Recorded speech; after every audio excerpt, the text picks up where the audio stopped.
I'd like to welcome everybody to the September meeting of the Parks and Recreation Commission. At this time, we'll call the meeting to order. And as usual, our first item on the agenda is the prayer and pledge, and Eddie Miller is going to take care of that for us. Okay, thank you, Mr. Chairman. Please bow your head. Heavenly Father, we thank you for the many blessings that you've given us. We ask that you help us make good decisions today and help there be peace on all men and women. Thank you. Amen. Amen. Amen. Please rise for the pledge.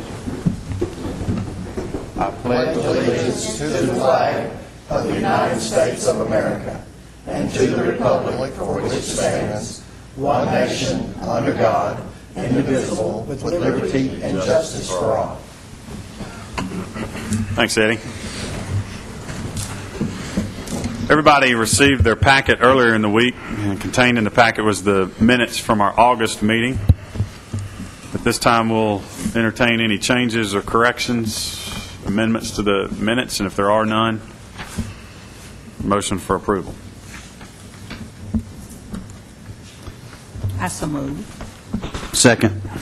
We have a motion and a second. Any discussion? All in favor say aye. Aye. Opposed? Minutes are approved. As you can see under new business, we've got a busy agenda today, and I'd like to welcome everybody and our guests that are going to be with us. Thanks for taking the time. And first up is an update on the Patterson Community Coalition efforts. Dr. Gilbert's here, and I'm going to turn it over to Lanny. He's going to kind of take us through the next few items. Yes, Mr. Chairman, members of the Commission, it is indeed a pleasure to have Dr. Gilbert here today to continue the efforts that we started some, I guess, 8 or 9 years ago. And I know Mr. Ron Washington is here, and he was a part of that whole movement. But when we started looking at the needs in the Patterson community, and we appointed the Patterson Park Study Committee, it was very obvious from the things that we found in our surveys and our public meetings that there was a greater need than just a community center. There was a need for social services. There was a need for help for children in terms of education and behavior and all of those kind of things. And as we developed Patterson, we developed those things with those in mind. And so far, we've done a pretty darn good job, but we haven't reached what I think is the full potential of Patterson. I know Dr. Gilbert and I and Mr. Washington have discussed that on many occasions about getting to the full potential of Patterson and engaging the Patterson community in a more active program, an active program that involves looking at social needs, looking at children, looking at adolescents, looking at behavior patterns and so forth. So it's a proud day for us to present this agenda to you and talk to you about some of the efforts that are going on now in Patterson. Some months ago, back in December, there was a meeting. Dr. Gilbert led that segment of the meeting and actually formulated and tried to get a coalition started for the Patterson Center. There was a lot of folks. There was about 80 people from all areas within the city. And since that time, there has been some very positive movement, I'm proud to say, on trying to accomplish the goal and reach the mission that we had set for Patterson. So with that, I'd just like to bring Dr. Gilbert to the microphone and let her give you an update on coalition activities, people that are involved, and some direction that she sees the community is headed. Dr. Gilbert. Thank you very much. It really is a pleasure to work with Mr. Goodwin and to have worked with Mr. Rainier. I want to thank you all for your support of them and for their vision, which is your vision, which really is looking at the total community and all aspects of that, including the total child and the families. because I think that when you look at Murfreesboro, there are collaborations in place that you will not find in other cities and in other communities, and indeed that's exactly what we've been told. A lot of that has to do with the Parks and Recreation being the centerpiece, the place where we really find that collaborations can form, that organizations can come and can do what they know to do and bring their expertise to the table for children and for families. And that's really what the vision is about, and I know that that's what your vision is. As he mentioned, we did bring together, it really was a result of a meeting. Ms. Cheryl Harris and Regina Payne had asked us to get together with Mr. Goodwin and to revitalize the relationship between Bradley and Patterson. As a result of that meeting, which was very productive, we did bring together, and we're really amazed at the number of people who came to that meeting in December. Out of that, things began to bubble up. For example, Read to Succeed has placed Families that Read Succeed program in Bradley, has placed one in Central. We have collaborations that are going on, things that are happening in Patterson Park that would not have happened before. But also we had a group of churches that we brought together. And really it was the vision of Mr. Ron Washington and Pastor Vincent Windrow. As a result of that coalition meeting, we met with Pastor Windrow, and he mentioned an idea that he had called Adopt a Street, with the idea being that churches would adopt streets and that they would get to know people and the families on those streets, and then they could bring that to us, to the social service community agencies, to help them to be productive families. We started out, we had about 5 churches that met the first day, and the next day we had 10 churches, and now we're up to 15 and growing. But what has happened as a result of that is there was a block party that you may have heard of, the State Street Block Party. I guess there were probably between 500 to 1,000 people there. That really kicked off the project. But there are 8 churches that have divided State Street, and they are walking the street, they're meeting one-on-one with those families, they're talking with them about what their strengths are, they're talking about them with about what their needs are, and that's really our pilot. From that, what we see happening is those churches then have been trained in the pilot, and they will go out. We're targeting probably December. They will go out then, and each church will adopt their own street. So we're really looking at a synergy that's being created with those churches that has the ability to impact the entire city. In addition to that, you have community agencies that have come on board, and today you have several that are going to be speaking here. But it's all about relationships, as you all know, and it's all about not making the speeches, but it's all about the lives that these people lead. And these are leaders in the community, and they care about the vision, they care about children, they care about families, and I'm just very privileged to know them and to be able to work with them on a daily basis. But you're going to hear about those. But what is happening, in addition to what you'll hear about today, we will be starting GED. Kathy Farrell really has headed that up for us with Howard Rhodes and Cornelia Cooper in the Myrtle Glanton Lord Library. They'll be starting that on the 15th of September.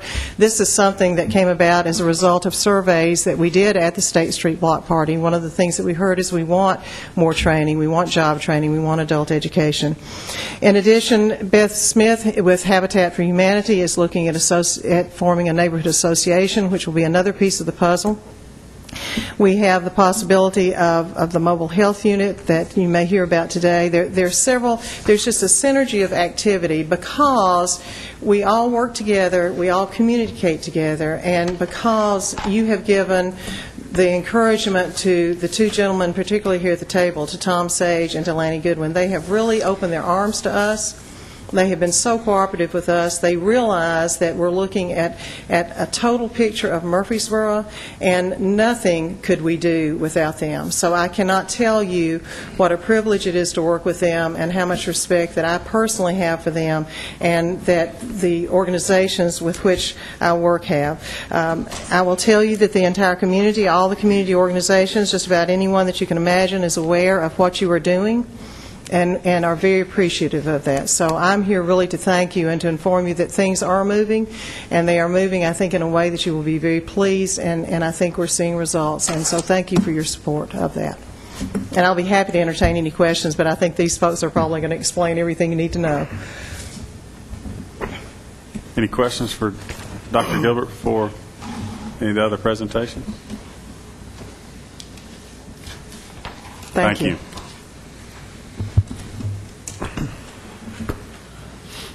All right, ahead, Lance. moving on. Item number 2 is Positive Action Program. We're privileged to have Ms. Angela Murray, who is with the Guidance Center. She is the program director there at the Guidance Center. And what we're looking at is trying to layer on some pieces to what Dr. Gilbert had just talked about. One of the programs is the Positive Action Program, which is an alcohol and drug abuse program for children and adolescents.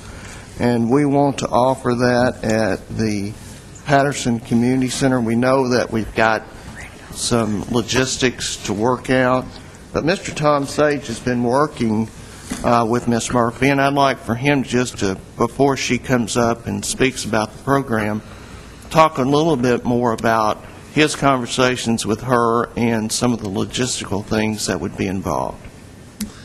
Thank you.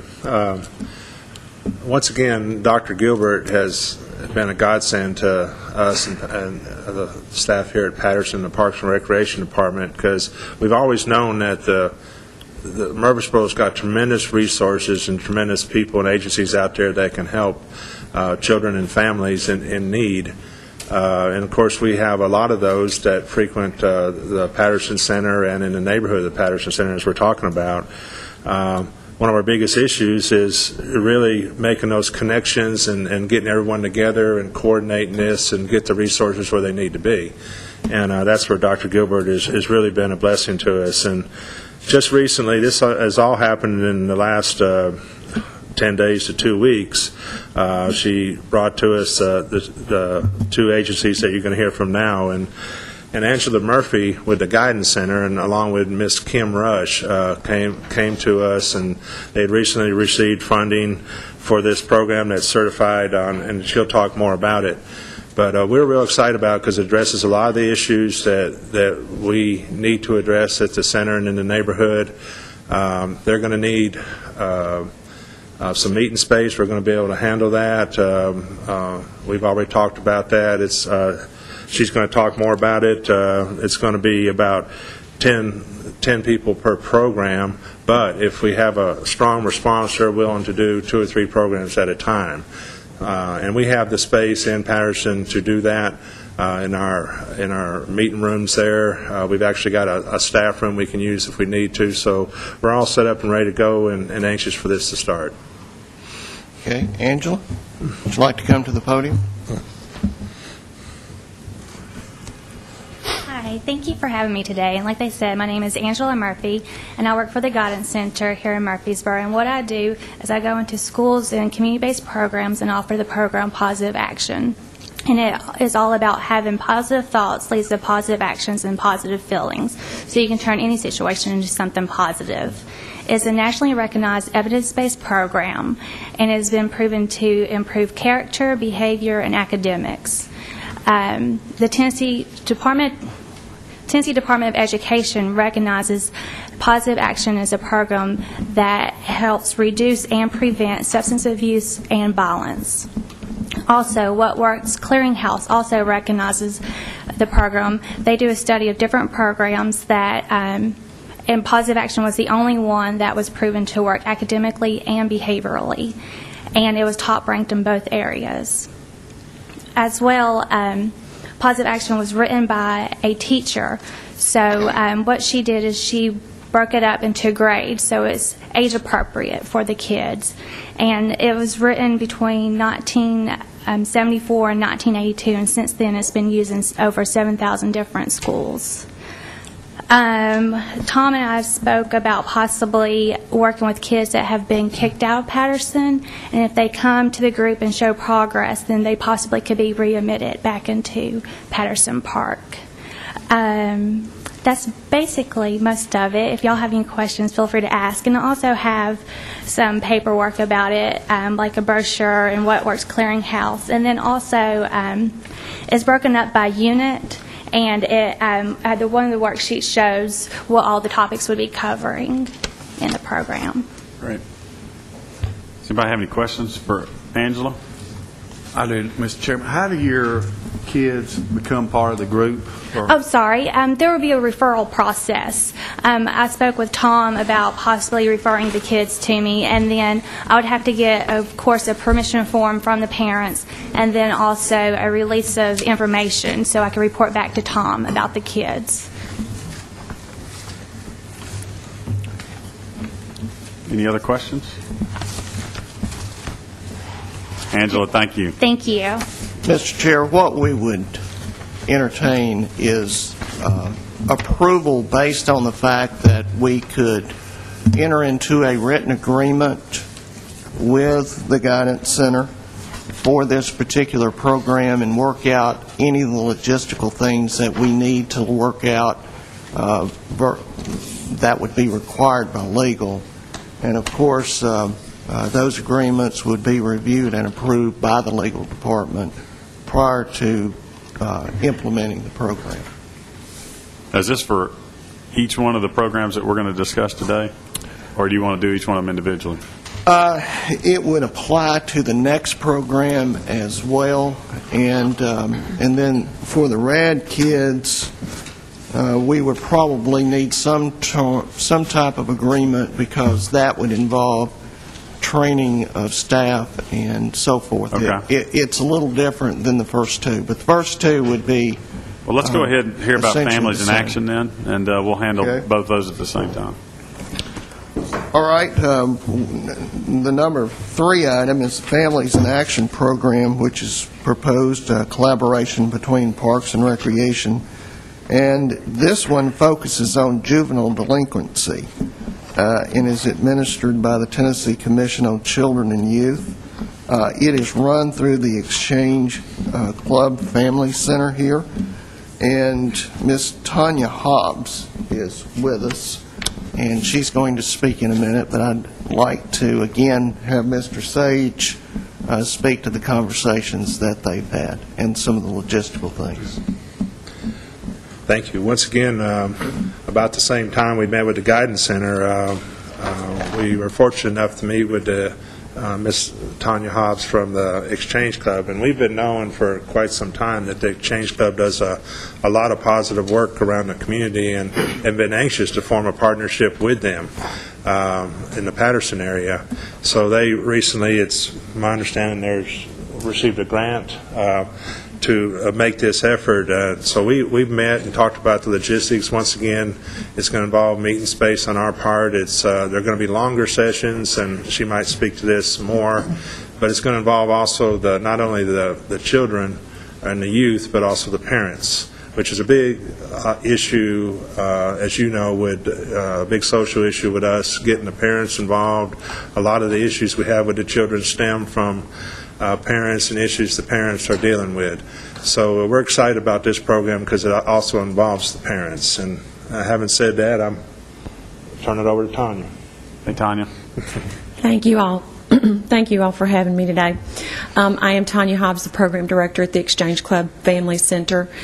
Some of you may be familiar with the work of the Family Center. We've been the only licensed child abuse prevention agency in Rutherford County. This is our 20th year. And our mission is all around creating healthier, happier families. And some months ago, Dr. Gilbert came to us, as she did with so many agencies, and the forming of her coalition, and talked with us about how we might be able to work together over in the Patterson neighborhood. And at that time, after talking with Linda and with her input, we wrote a grant, basically with the idea that delinquency prevention has to involve parents. We believe that one of the best ways to prevent juvenile delinquency is to strengthen the relationship between parents and children. And so we were able to find a grant opportunity administered through the Tennessee Commission on Children and Youth that is actually funneling federal money. So we were actually able to get some federal money to be spent in Murfreesboro, which is always a good thing for us. The money actually comes from the Office of Juvenile Justice and Delinquency Prevention at the federal level to provide this program. Families in Action is the curriculum. It is approved by the federal government for use in these types of programs.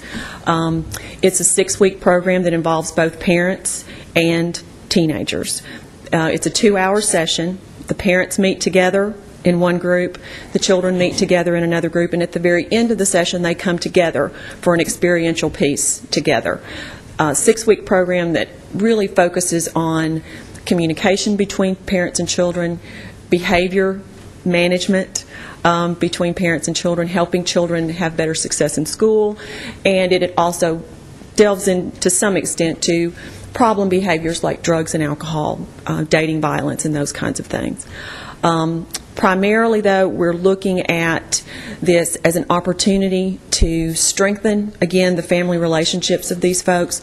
Dr. Gilbert was very instrumental for us in writing this grant and helping us to sort of really tailor this to the community around Patterson, and we included a lot of that information in our grant so that we know that this is targeted towards these families, and we have great confidence that this is a program that can really help reduce juvenile delinquency. And as it happens, this is the only juvenile delinquency program of its kind in the county right now. So we're very thrilled to be part of this coalition, for Dr. Gilbert's support and for your support of this program. Do you have any questions? Anybody have any questions for Tanya? Tim? Mr. Chair, yes, Tanya, I guess this goes to both things that have been brought up, but it is a grant, so there aren't any costs to the city, there aren't any costs to the participants to be involved.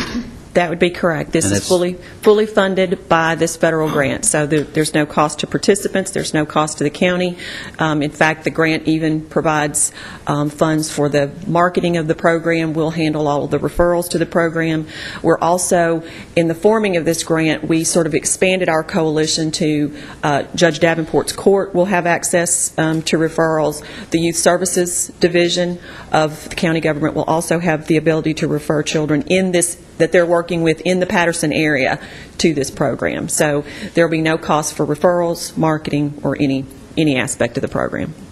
And of course, the only, I guess, if you will, expense to the city is going to be with the facilities being provided. Yes. To make that available. And that's correct. And how many participants will we be able to serve at any given time? This grant will cover doing 4 programs a year. What we're looking for ideally is 15 to 20 parents and 15 to 20 children in each session. We can accommodate, more than that, slightly more than that if we need to, but we want to keep it to a small, manageable group. We have master's level instructors in both of these classes, and I will be participating in the running of these classes myself. So we're staffed for this, and really feel like with the facility at Holloway High School, we can make this a success with that number of participants. And with your needs assessment, have y'all ascertained that number's probably going to do more than scratch the surface of the problem, or? Well, we hope. That is a substantial number of that would put us serving around 100 parents and around that many children within the year. And I think given the fairly constricted area that we had in mind when we wrote the grant, we're hoping that we'll be able to have an impact with that number. Okay. Thank you. Any other questions? Classes are 1 day a week?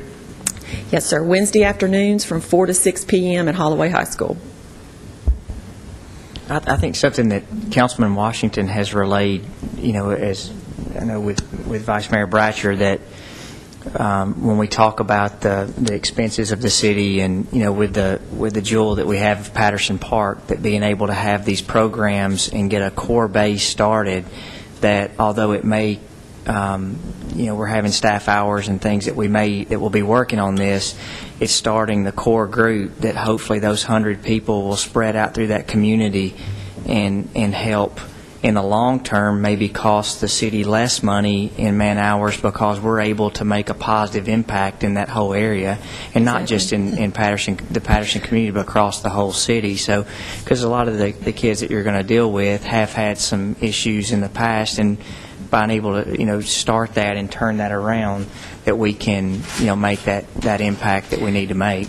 Absolutely. We work at the Family Center. Our whole focus is in prevention, and the whole idea of prevention is that you spend $1 on prevention, you'll save $7 to $10 in services later on. And I think this is especially true in terms of juvenile justice, because it costs about $30,000 to keep a juvenile incarcerated at our local facility for a 10 to 12-month period. So, quite frankly, our entire grant is not that much. So if we could keep one out of juvenile detention, it would more than pay for itself. So I think that point is very well taken, and that certainly is our hope.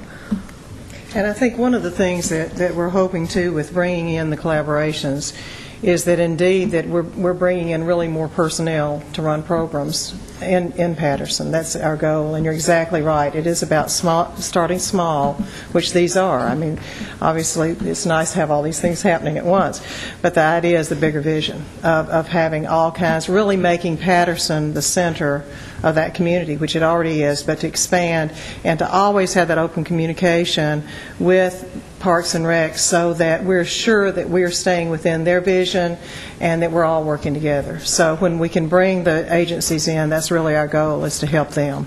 Well, and I think from a council perspective as well, that with Patterson Park, and probably I think Ms. Mathis would say this, that we can spend all the money that we want to on facilities.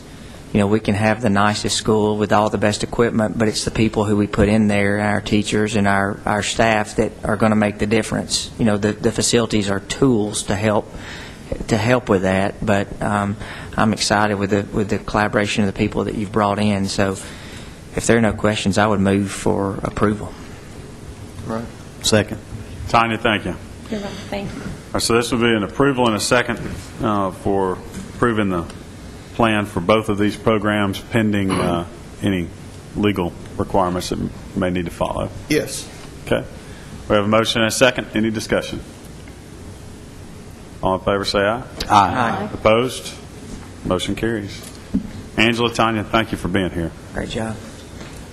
All right, the next item on the agenda is the RAD Kids program.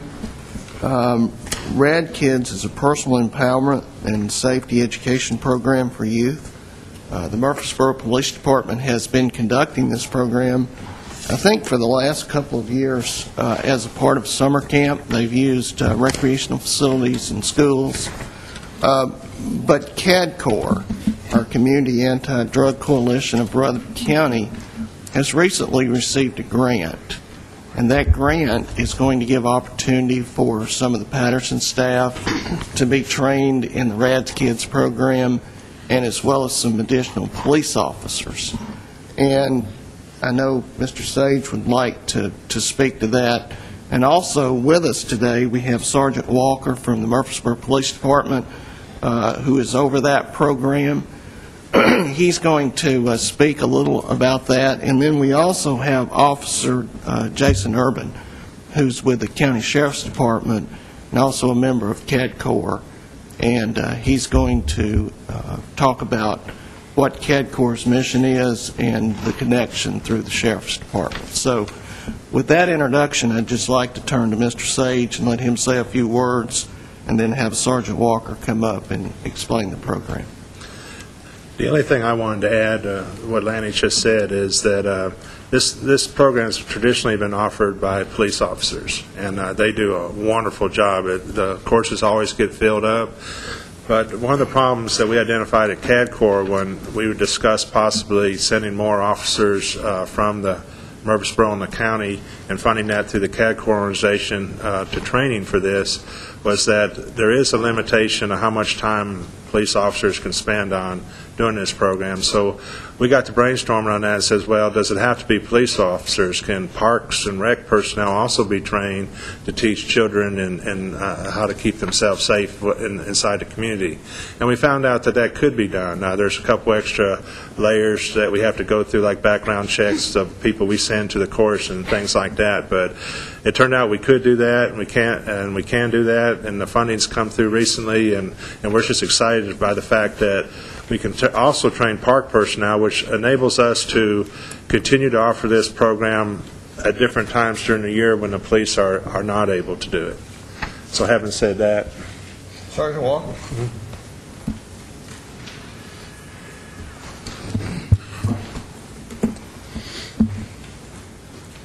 Good afternoon. I won't take up much of your time. They had just asked me if I'd come over and say a few words about what the program is, kind of what we've been doing with it. And basically, we've just been put on for the last 3 summers. We do summer camps because we do other things during the school year while the kids are in school. So we wanted to have Rad Kids as kind of way we've done it at Barfield Park, at the Sports Com, at the YMCA, and at Patterson Park. We've held camps at all 4 locations. And it is true, I'm glad that other people want to get involved because I only have 4 to 5 instructors on at the police department that have been able to instruct kids on the Rad Kids program. For those of you who absolutely know nothing about Rad Kids, I guess the best thing, if you ask any of our students, if you ask 100 of them, you probably get 100 different answers as to what they thought it meant to them, because each one of them take home a little something different. The textbook meaning of Rad Kids is through training, children become empowered and learn to replace the fear, confusion, and panic of dangerous situations with confidence, personal safety skills, and self-esteem. So that's what we're trying to install in them, is some personal confidence, some safety skills, and some self-esteem to replace the oh no or the panic or the frustration. I did read in some of my recent studies of Rad Kids that they've got a little over 50 founded cases where 50 Rad Kid graduates have used what they learned in Rad Kids and have actually escaped an abduction attempt and returned home safely. That number may not seem great, but 1 would be great. 50 is definitely great, and I know a lot of kids have gone through nationwide through the training. So basically, what we do, we have these classes. We put on a 1-week camp at a time. Like say we're at Barfield Park Monday through Friday from 9 to 3. We have curriculum that we go through and teach them. They have game time, they have snack time, stuff like that. But the curriculum, some of the things that are covered in that are homeschool, vehicle and out and about safety, predator tricks, internet safety, good, bad, uncomfortable touch, and bullying topics. So just different variations of things that we go through with the children. On the last day of the course, we have one of our instructors dress up in the red man suit. Some of you have seen that, I know. Some of you that hadn't, it's a real big padded suit that that hopefully will protect you when these kids start swinging at you. But we have, they use anything from like batons or fake ones to their hands, just to try to kick, scream, get away, make a noise so that it'll attract attention. So that if you catch a predator off guard, that's the main thing, because they're used to running up and just snatching a kid, and not really maybe a yell for help me or something like that. But when a kid turns around and starts hitting them in the areas they've been trained to hit, or kicking them and screaming, if you catch them off guard, that may give you that 2 seconds to where you can get away and run for help to a police officer or whoever. So, yeah, that would be great if Patterson Park could come on board, or not just Patterson Park, but members of the Parks and Rec, if they got trained. School teachers have been trained in it that implement it in other cities. So I think it would be really helpful and beneficial to our kids here in Rutherford County and the city. Great. Sergeant Walker, thank you. Anybody have any questions for Sergeant Walker?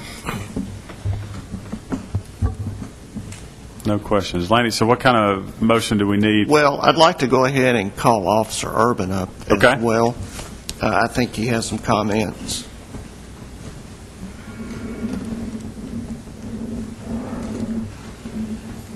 Good afternoon. As Mr. Goodwin had said, that I'm a member of CADCOR, the Community Anti-Drug Coalition of Rutherford County, and thanks to their staff and Dr. Gilbert, they've received funding to bring this training program here to Murfreesboro. That would save from having to send officers or Parks and Rec or any other individuals out to another city, and transportation and stuff like that. So the training would come here to Murfreesboro, and CADCOR's got the full funding to bring the instructor from the Rad Kids headquarters to Murfreesboro, and he'll be teaching a 3-day, 10-hour class.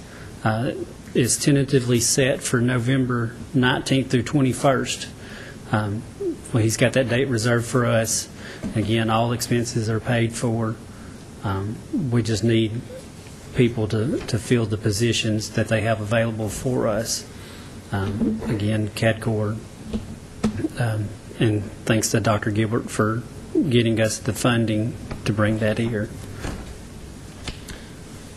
Yeah, like Officer Urban said, it is an opportunity, I think, for the Patterson staff. We have several staff members that are interested, one of them sitting right beside of me, that would like to go through the training, because he's asked me on several occasions, can I go through the training? But I think it gives us another opportunity to work with kids in a positive light, to talk about things that they're encountering. We do that at Patterson and other community centers pretty much on a daily basis. What you find at the community center is the staff is really kind of the big brother, big sister, mom, dad. They help them with their homework. They do a lot of different things. I think this training will go a long way in doing things that will make them more aware of their surroundings, like Officer Walker said, and possibly, we may prevent an abduction. That would be absolutely fabulous if we could do that. But I would need a motion that would be approval for this program to be conducted at Patterson, and also the fact that we be able to seek approval for staff training through administration. Okay. Are there any questions for Officer Urban while he's here beforehand? If there are no questions for Sergeant Walker or Officer Urban, then we need a motion. I so move that we approve. Second. Okay. One quick point. This would not just be limited to Patterson Park. I mean, we could have it at any of our facilities. We could. Okay. Matter of fact, you heard Sergeant Walker talk. He moved it around in different areas in the park. And once we get a core staff trained along with the assistance of the police department, we could offer that in different areas of the city. Well, we have a motion and a second. Is there any additional discussion? Being none, all in favor say aye. Aye. Opposed? Motion carries. Officer Urban, Sergeant Walker, thank you all for being here. Thank you for your work on the project. Next item, Lanny, is the next item is the cooperative agreement that we, I guess, instead of agreement, partnership that we have had with Bradley Elementary School since we built Patterson. As you remember, we built that as a campus. Bradley Elementary is a part of that campus. When we looked at developing facilities, I know that Ms. Mathis and I and several other folks sat down and we talked about what we needed in terms of facilities for campus, what would be good for education, what would be good for recreation, etc. So that campus was formulated to do that. We also talked about the opportunities that we had to expand curriculum within the schools and expand programs within parks. And we've done that. We've started a couple of pilot programs, one in aquatics.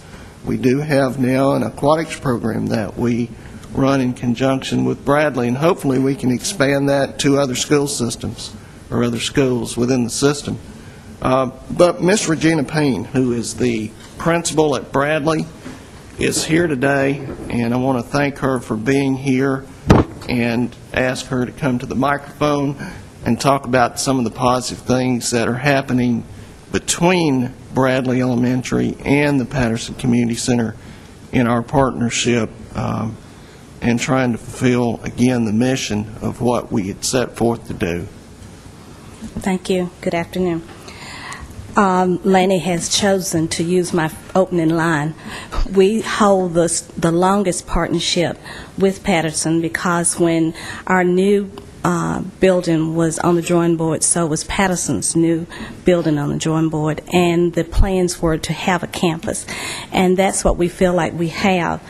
I'll talk a little bit about the aquatics part.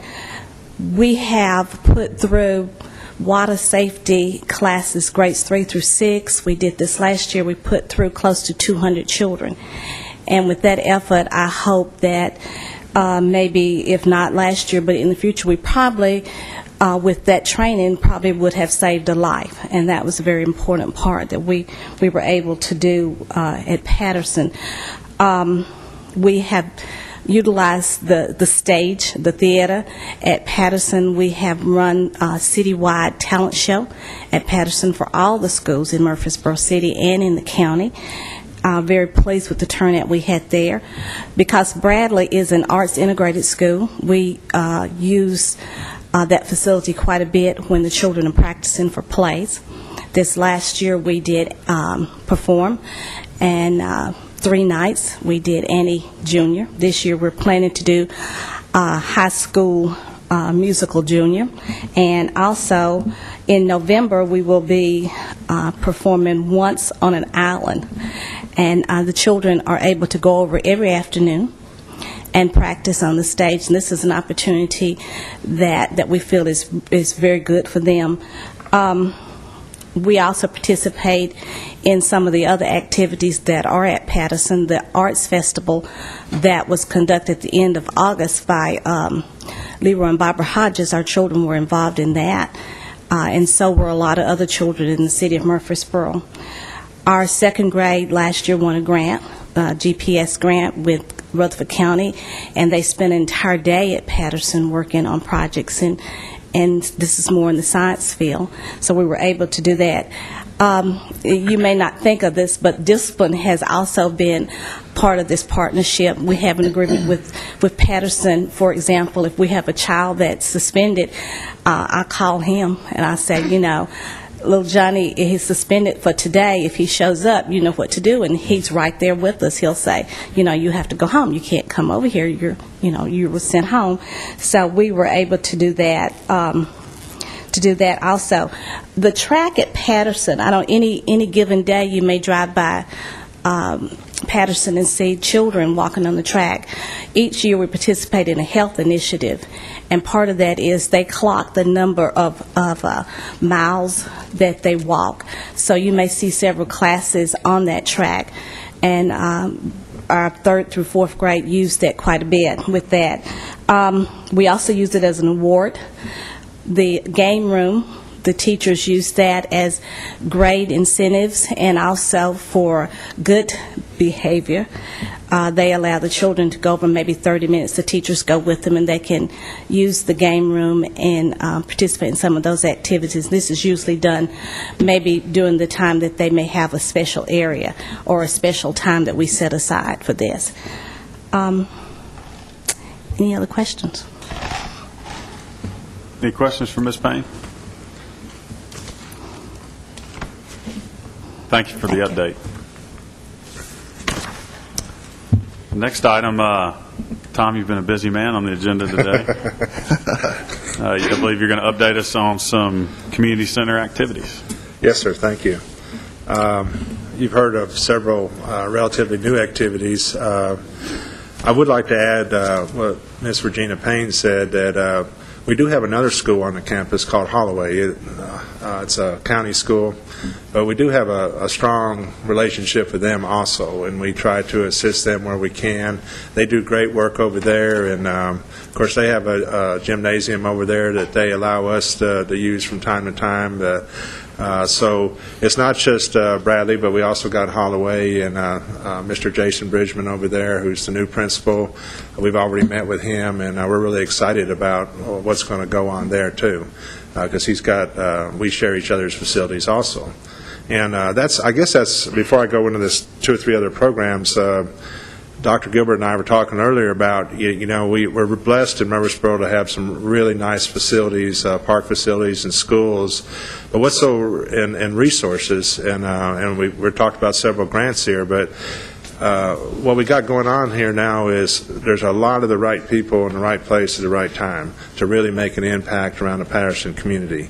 And there's just a wonderful synergy going on, and you can just feel the excitement in the room every time everyone gets together. And we had a banquet the other night with the NAACP that some of us attended, and Pastor Windrow has made a statement that we're just going to refuse to give up and refuse to lose on this one. We got the right people in place, we got the resources, we got everything we need to get this done, and we're just going into it with that attitude that we need to get this done, and this is the time to do it. We got the people and the folks to do it. Having said that, I just want to mention 2 or 3 other things that have happened and are coming up that involved partnerships with the community. Regina just mentioned that Dr. Barbara Hodges from her organization called Kids for Creative Arts. It's a nonprofit, and they got a board of directors. They're a 501(c), but we make a lot of what we do is create fertile ground at Patterson for people to come in and put on their programs. And they recently had a 2-day event, which you're seeing up on the screen right now. You're seeing some pictures, but they had a music studio in there. They brought in several artists from around the community. The kids got to paint. They got to compose songs. It was just 2 days of creativity, and it was just absolutely fantastic to watch. There was over 200 school children that come over during those 2 days and participate in the program, and we're going to be doing this on an annual basis also with the help of Dr. Barbara Hodges, her husband, and that group. A similar event that is not always held at Patterson, but we did this year, is the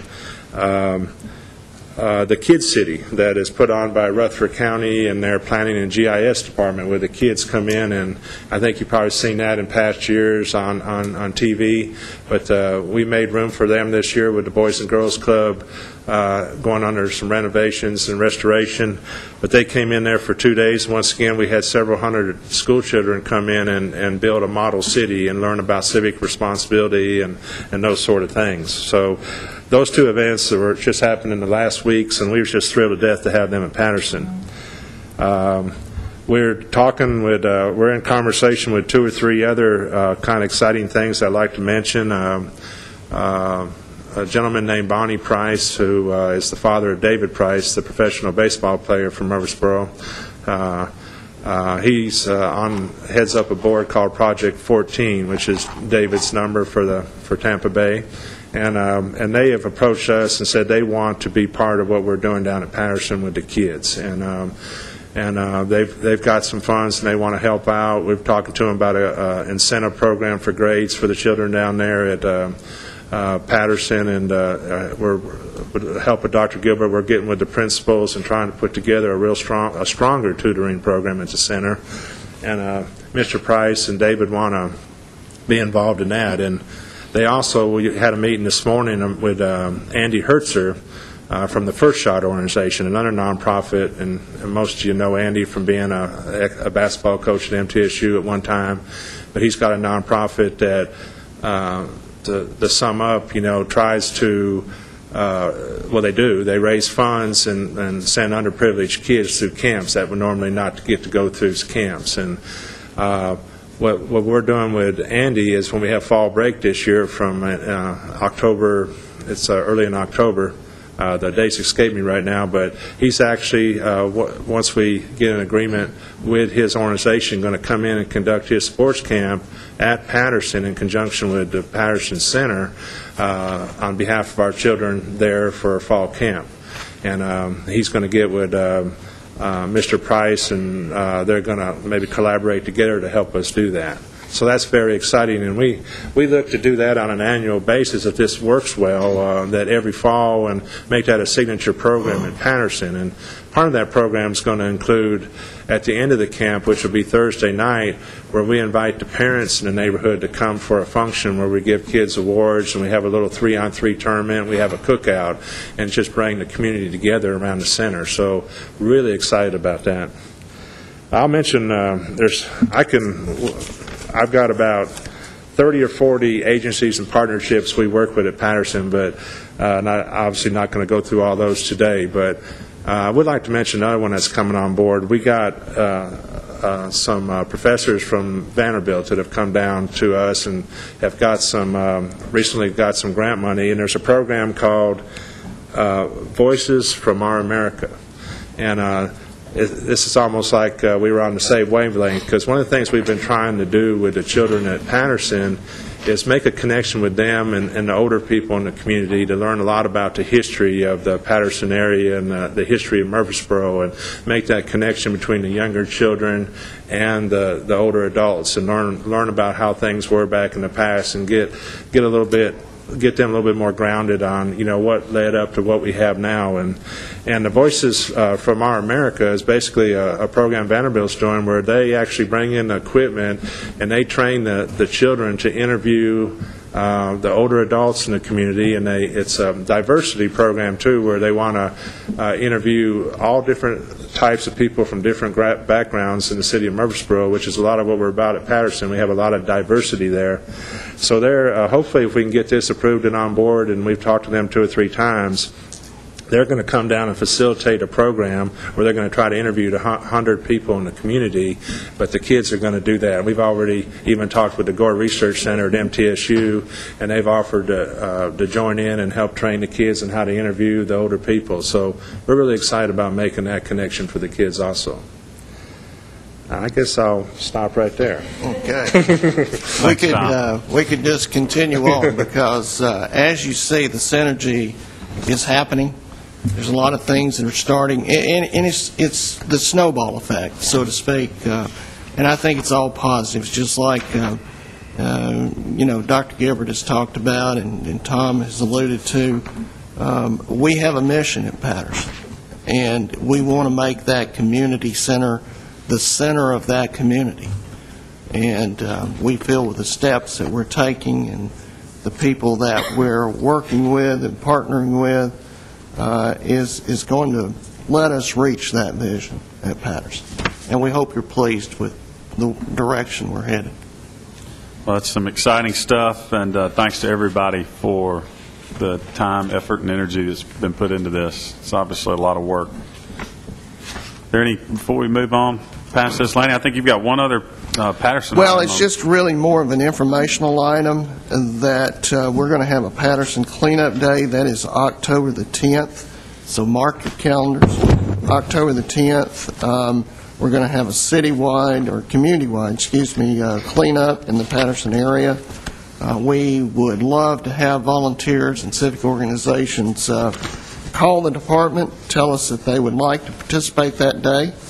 We will stage at the parking lot on the Castle Street side of Patterson at 8 a.m. We will have Rover there. He will take, the Rover bus will take the volunteers to the particular cleanup site. We're basically going from Bilbro over to Manning and up to Vine Street. So it's a pretty large area. We anticipate that we will probably get 75 to 100 volunteers, hopefully that particular day, and we'll supply the gloves and the bags and have plenty of water and buggies that are going around for the volunteers. But it's usually a real fun day. We've had a couple of those already, and it's amazing what we do. I know that Joey Smith, the sanitation director, is involved in this. He'll have trucks running on that particular day. But what you'll see community volunteers coming out and assisting neighbors in that neighborhood, carry things from the back of their house, help older, some of the seniors that in that particular area that will come out and catch a volunteer and say, hey, can you help me move this to the road? I've always wanted to get rid of this over the past year or two, and it's just a great day. But it really goes to what we're trying to do in trying to get the neighborhood and the community involved and try to make a better image and appearance and effort there at the Patterson Center. So with that, just invite you out. We start at 8 in the morning. We anticipate we'll finish around 12 noon. But that is October the 10th. And Okay. we'd like to have you there. Well, Lanny, thanks. And to Dr. Gilbert and everybody down below there, thank you guys for being here. Thank you for all your work, and we really appreciate everything you guys are doing in conjunction. And we do have some great partnerships.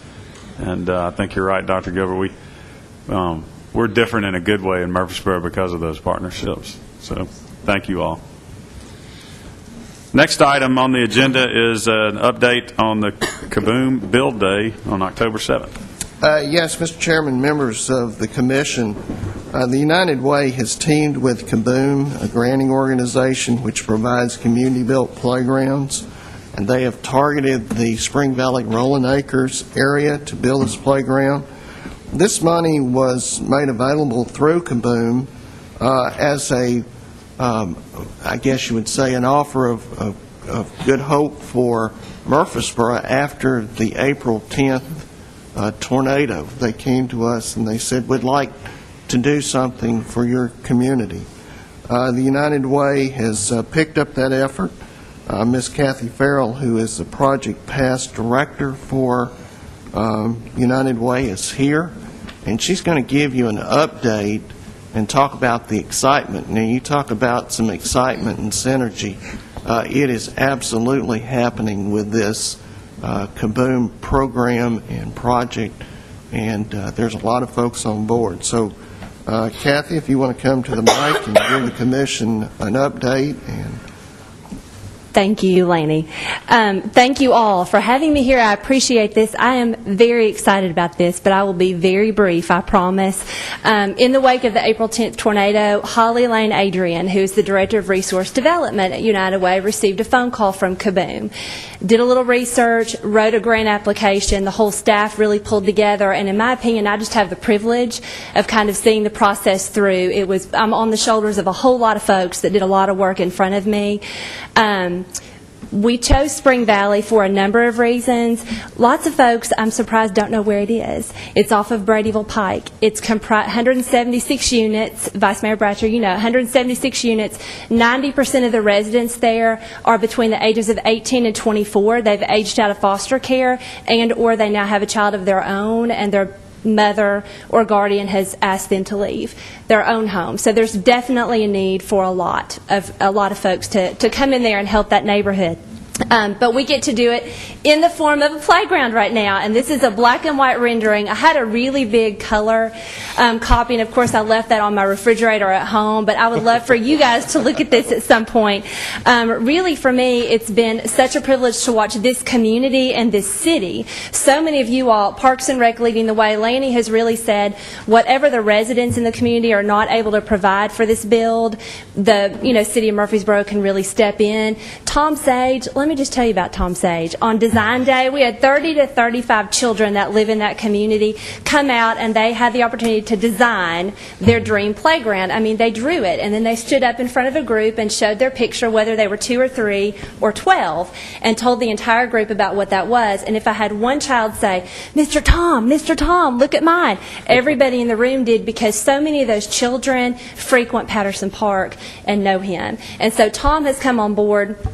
What we're doing in the process, Home Depot is the funder and Kaboom is a nonprofit. United Way is accepting this playground on behalf of Spring Valley, and so we're kind of overseeing the process. Tom has come on board as the children's activities coordinator for the day. That's only fitting. And we're partnering a community person with a Spring Valley person to chair every committee to really engage the folks that live there. The more investment you have, the more engaged you are in the process. The hope is the more you'll take care of that after the Kaboom folks and everyone else goes away.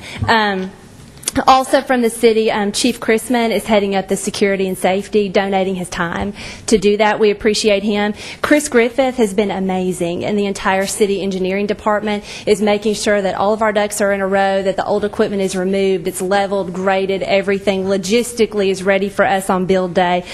Chris Schaffner has already written a phenomenal article and taken some pictures and honestly interviewed some kids over there and how this is going to impact them. It's on the City of Murfreesboro's website, and Chris is involved in the whole process. So you all, the City of Murfreesboro, what Kaboom has said to me in the conference calls is, rarely do you find a city that embraces a project the way that the City of Murfreesboro has done for us. The build day is October the 7th. Home Depot is the primary funder. They're going to have 150 volunteers on site that day. We still have room for 75. Our goal is for the vast majority of those volunteers to be Spring Valley residents for a number of reasons, but we would always welcome more because we're going to have side projects. You have to be 18 years old to be on the build site, but around the perimeter we're going to have children's activities. We have a high school student that lives there that we've gotten a video camera for, and he's going to do a documentary of the whole experience. So really a whole lot of neat things for a lot of different age groups involved over there. So I would welcome anybody that would want to be a part of this to just get in touch with us at United Way, and we can point you in the right direction. Great. Any questions for Kathy? You said the build date was October 7th? That's October a Wednesday? 7th. It's a Wednesday, yes. Okay. Yes. It's during fall break, and our goal, Ms. Mathis, Amy Walker, has participated in one of these before in New Jersey, I believe, and is so thrilled. And so we're actually thrilled it's a Wednesday during fall break because we're hoping to recruit some teachers. Because how amazing would that be for a child to say, that's my teacher helping build a playground in my neighborhood. So, any other questions? Kathy, thanks. Great project. Thanks for working on that. Mr. Chair, October the 7th will be our next scheduled commission meeting. I know I mentioned at the last meeting that look at your calendars. We knew that was fall break for the schools. Some of you may be planning vacations or other things, but I think it's a great opportunity if you wish to defer the Parks and Recreation Commission until November. We can do that and let you guys, as commission members, participate in the build day. We know that we'll have some staff participating in the build day. You heard the other people in the city that will be participating, and we just think it's a great project, especially since it's a tribute to all the things and the devastation that happened on April the 10th in our city. Well, I definitely think it's a great idea that we should do that and just defer that meeting, and that would give any of us that were able to participate the ability to do so. So we'll push that one to combine it with our November meeting. If that's, need a motion to if that? that's Do okay, we don't need a motion to that effect, do we?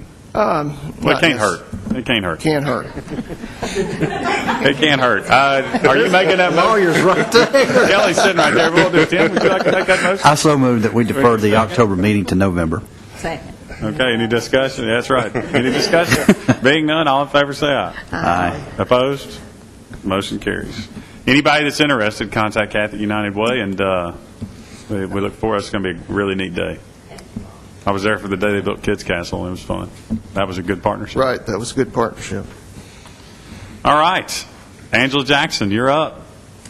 Give us an update on the Greenway Art Festival.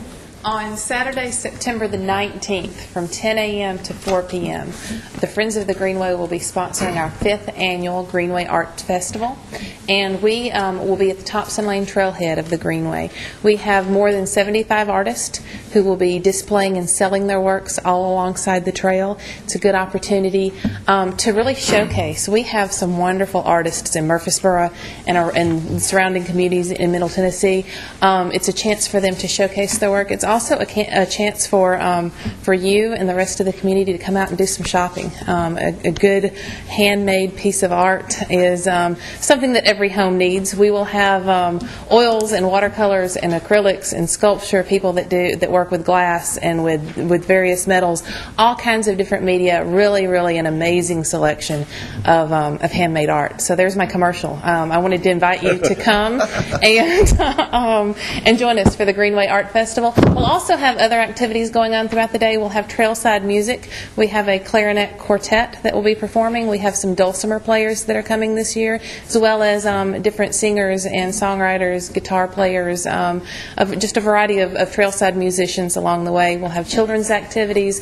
We'll have food vendors. Basically just a really fun, enjoyable day. Thompson Lane Trailhead, Saturday, September 19th from 10 a.m. to 4 p.m.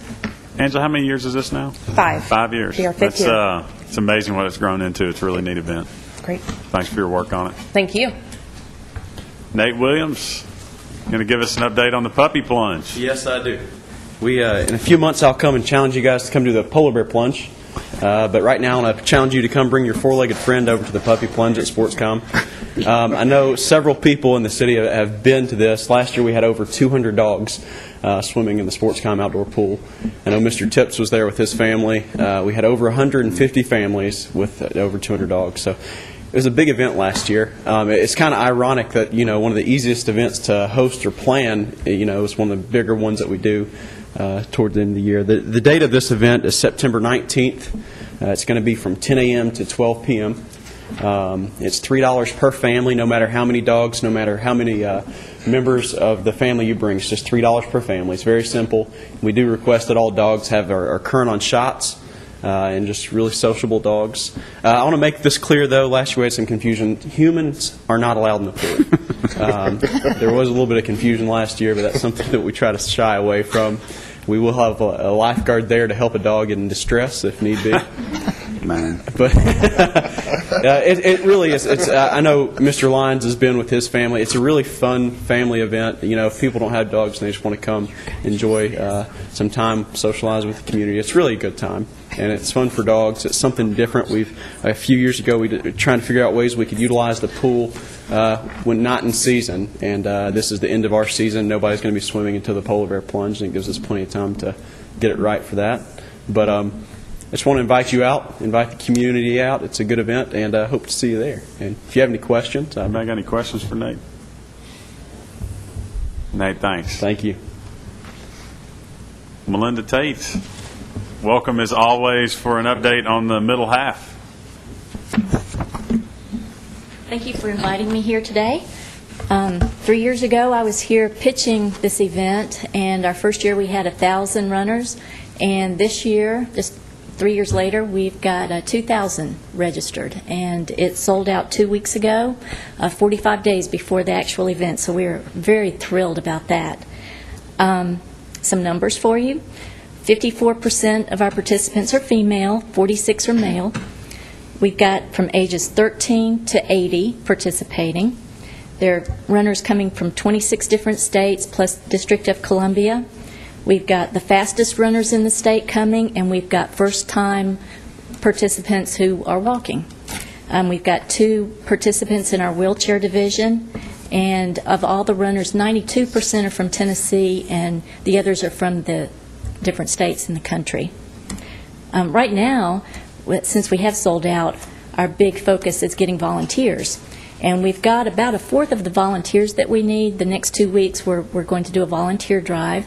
If anyone is interested, they can go to our website at themiddlehalf.com on our volunteer page, click on the little button, and you can pick and choose which day and time. Lots of different fun things that are available even before race day. So we invite anyone who wants to participate, who isn't running or just didn't get in the race in time, they can still be a part of the excitement by volunteering. And we also have our Kids Fun Run this year. This is the second year we're doing it, and it's a 1-mile run. There are no first place winners. Everybody's a winner. They receive a medal and a T-shirt. Our volunteers also, by the way, will get a free T-shirt. The new things for this year, we're having a pasta party for our runners. And as you probably know, the night before a race, runners tend to like to carbo load. So we are working in conjunction with Main Street and their Friday night live concert series on the square. We're having some of the area restaurants provide pasta dinners for the runners, and we'll have special seating there. And so that's new. That's exciting for us. And something else that's new for us this year, we're having cheer squads along the course. And if any of you have ever run 13.1 miles, you know that having people cheering for you, sometimes that's all it takes to keep you going. And we're having a little contest. The best cheer squads will receive monetary awards. So we're expecting to see some good cheering out there. Of course, this year, again, we're having, not everybody can run a 1 hour and 7 minute half marathon. So for all the rest of us, we've got the D&J Middle Medal, and that's for the person who comes in the middle of the race. So there's a chance for us still. In Middle Tennessee Medical Center this year is going to have a wellness area at the race, and they're going to set up massage tents. It's where the runners can go and maybe talk to a podiatrist or a nutritionist about some different sports aspects that they may have questions about. I think that's basically it. It's going to start early in the morning. If anybody's planning a yard sale that day, a lot of the roads will be closed. You may want to check out our course map. It's also on themiddlehalf.com. And maybe plan your yard sale for maybe after 10. Any questions for Melinda? It's going to be a great day. Yep, we're excited. Mr. Chair, that was going to be my comment. For the residents that live in the area, they can go to themiddlehalf.com. The race course is on the website. You can pull that down. You can see if your street's involved. We know that we congest a lot of traffic. We start our race at 7 in the morning. We set a 3.5-hour limit on it, and we try to be out of the downtown area by 8:30.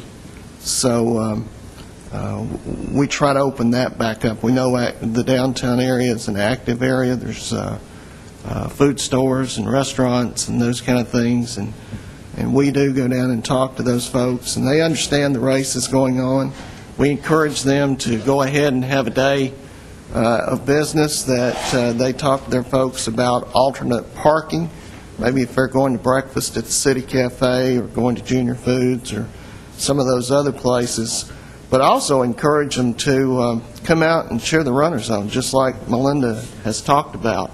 And there's some great places to do that. I know Oakland usually has people coming out in period dress. That's a great place to view the race, but it's also interesting for the runners. I know the runners, you talk to them and they say this is probably one of the best courses that they run. Not only is it flat, they're not experiencing all the hills that they do in some of the courses, but it's very interesting, the race, the way the course runs into Oakland's and downtown around the square and down Main Street and so forth. So it's a beautiful, absolutely beautiful course. We appreciate MTSU's cooperation and participation, and we certainly appreciate Melinda and her effort and the board. But we look for a great day, and we invite you to come out and be a part of Half Marathon.